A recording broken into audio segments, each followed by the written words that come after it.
สบายดีพี่น้องสุขุสุคนจ้าสบายดีจ้าพี่น้องสบายดีจ้าปะลุงบ่หนาวบ่ทองคุณหนุ่มแขนยาวบ่ได้หนาวเลยค่ะว่ะส่งนี่ครับพอดีบ่โดยโอ้ยืดให้อันต้องส่งเบิ่งเนาะน้องส่งให้ลงได้ต้องอันเด็ดส่งอยู่ นั่งลงส่ง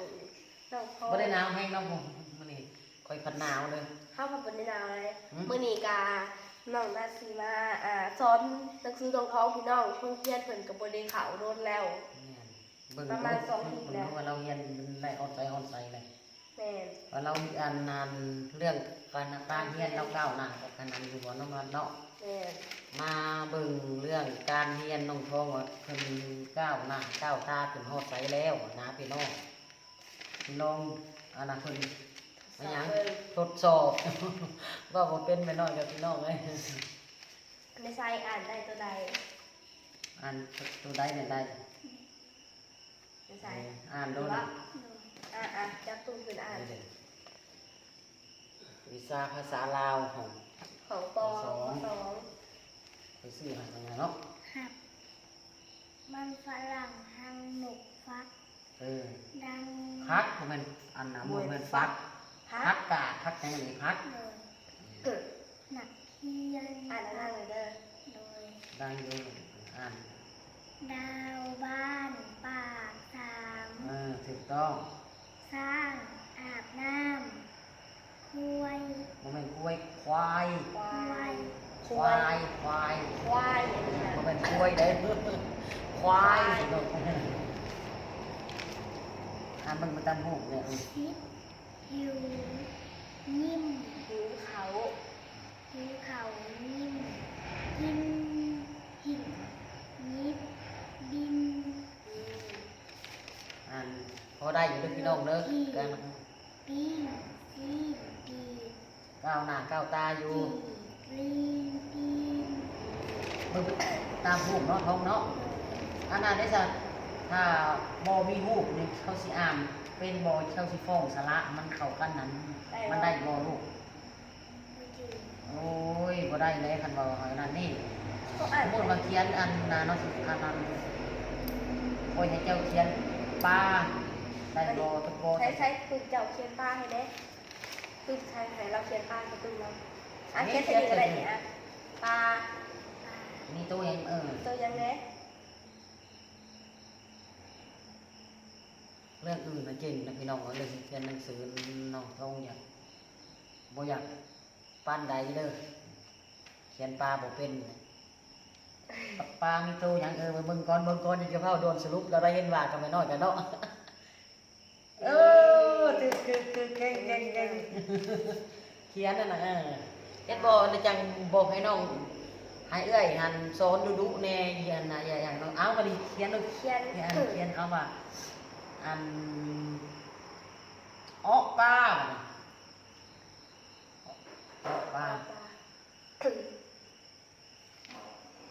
พอวันนี่นะครับพอวันโอ้พอวันออกปลามันยากบ่ออกปลาใช้สระออกเบิ่งก้อนสระออกอยู่ใช้เปิดเบิ่งสระออกเอายาทำมันยากไงเอาที่เขาว่ามือมอสระเห็นแล้วเอาแนวทำงานก่อนมือเอาสระเด็กสระเขียนอะไรถูกต้องมือมีป้าเห็ดใส่เอามีอะไรมือแล้วก็มีบัดมือมีกับสระอะไรโมเบลสระลูก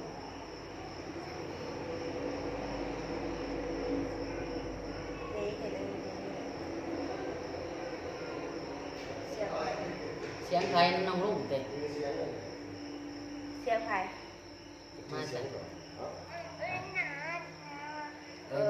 น้องลุง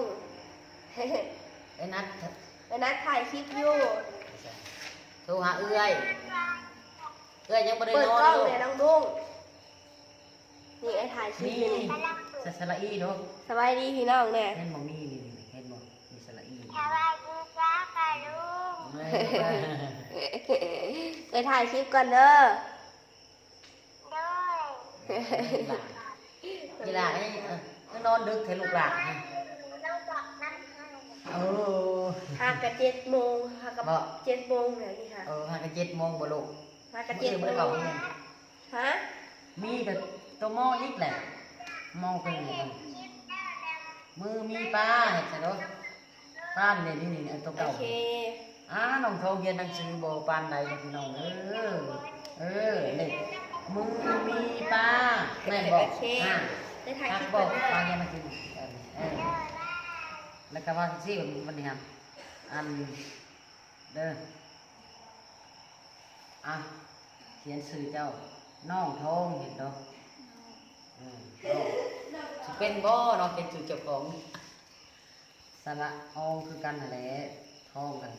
ท้องซื้อก็ได้ไปเขียนนอกก็ได้ เขียนแหละ ให้เราเป็น สระอองคือกันให้เราเป็นนะให้เราฟ้องเอาสระ นอโนสระอองแล้วก็ใส่ไมโทร สระออง มีเปิดมาเปิดใช่ไหมสระ เปิดสระ นี่บ่มีเนาะ อองนี่ บ่มีแบบนี้ ธรรมดาโปรสองเลย ได้ เอาท้องเขียนอะไรสองนะ ท้อง เขียน เขียน ดู อะไร น่ะสระอองกันนะทองเข้าใจบ่ได้เรื่องตั้งใจเรียนใหม่ได้ทองเลยนี่ก็ใส่สระอองนี่เลย สระอ เอา อง มี ใส่ไมโทร นี่ให้ตัวอตัวงอนี่มันเป็นสระอองใส่ในนี้นอกบอกผมมีตัวอกับตัวงอโอ้ยน้องเลย ไมโทรแบบนี้ ไม่โทษกันนี่ได้อยู่บ่ไม่ทุยนี่น้องท้องเข้าใจอันนี้ก็คือสระอองคือกันเข้าใจบ่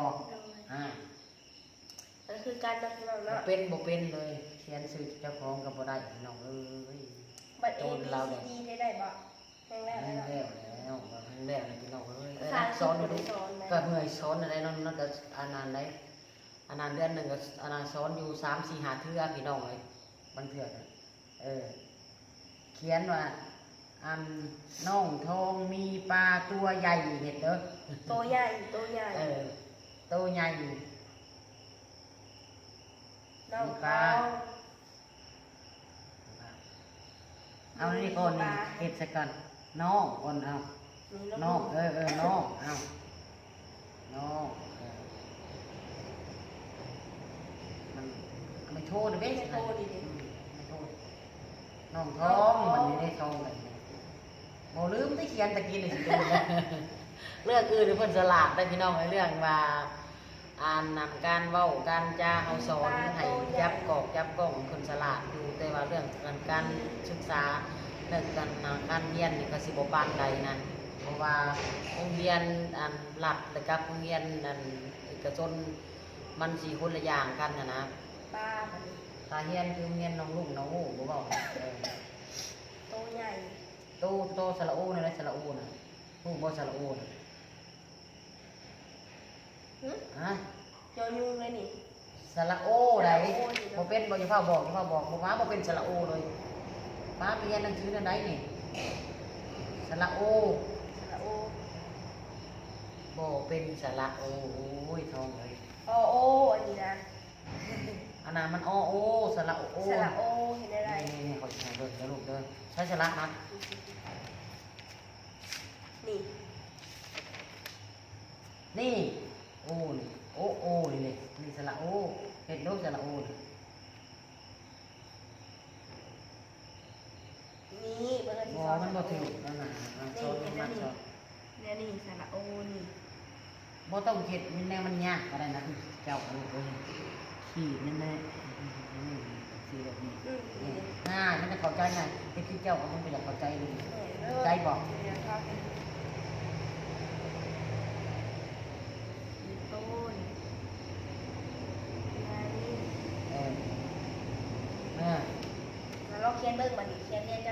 น้องทอง จักสีโซนเนี่ยไรนี่นะคันว่าโปปลาอันตัวโปอันนี้อาเนี่ยเอาอาปอปลา สระอาโปปลาสระ อีปอปิก สระอีโปปีสระโปปึสระโปปือสระโปปุคันเอาไปอัน ไปผสมกัน บวกกันกับพายัญชนะกับสระมาบวกกันเด้อเข้าใจบอกจากเนี้ย เขียนใหม่ลูกน้องทองมีปลาตัวใหญ่เขียนใหม่เขียนใหม่ด้วยว่าเราซื้อเช็คเป็นปุ่มแล้ว น้องยังบ่ทันเป็นยังบ่เป็นยังเลยแหละฮัดเขียนหนังสือไหมปลาเดี๋ยวใหญ่มาผ่านน้องพี่น้องเนาะใหญ่แต่กระโตผ่านบ่มีความรู้ไปทำไปทำงานอยู่ถกอยู่ไทยไปนั่นไปนี่ไปหาเฮ็ดเวียกเฮ็ดงานบ่ว่าอยู่ลาวอยู่ไทยก็เฮาบ่เป็นหนังสือเฮาอ่านบ่เป็นก็อยากหาเรียกยากอย่างก็ถึกตัวใหญ่ที่ตัวนั่นก็ตัวแล้วเฮาอ่านหนังสือบ่เป็นสระโอนั่นถึกแล้วได้ยังไงนั่นก็เขียนงามอยู่ตัวใหญ่บัดสระไอไม้ไอไม่ม้วนหอหานยอยงใหญ่ห่านบาดเพิ่นแบบเพิ่นเห็นได้ปึ้มแบบไก่ได้ปึ้มแล้วเพิ่นจึงแบบเขียนได้ค่ะ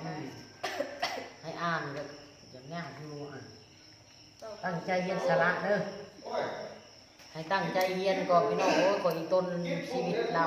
แห้งขาดความอบอุ่นหลายสิ่งหลายอย่างเนาะเพิ่นแห้งขาดแม่ขาดพ่ออยู่พ่อกันคือสำนันเนาะ